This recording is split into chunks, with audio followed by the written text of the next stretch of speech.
mga kainahan! So today, we're getting ready because later we're going to school.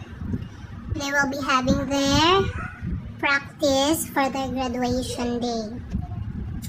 So ito nga, this morning, naka-receive kami ng message from their school na they will be having a big announcement kung ano yung matatanggap ng mga kiddos namin on their graduation day.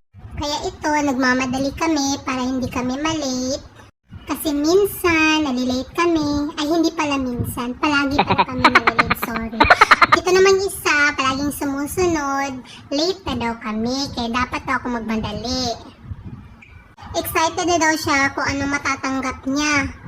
Ay, ang tanong, meron kaya?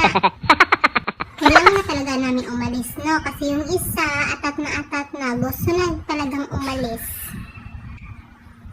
Kung ano man yung announcement na maririnig namin ngayon, kung meron man o wala, so check ako na lang sa inyo next time. Pero kailangan talaga namin umalis, no? Kasi late na kami. Bye, everyone!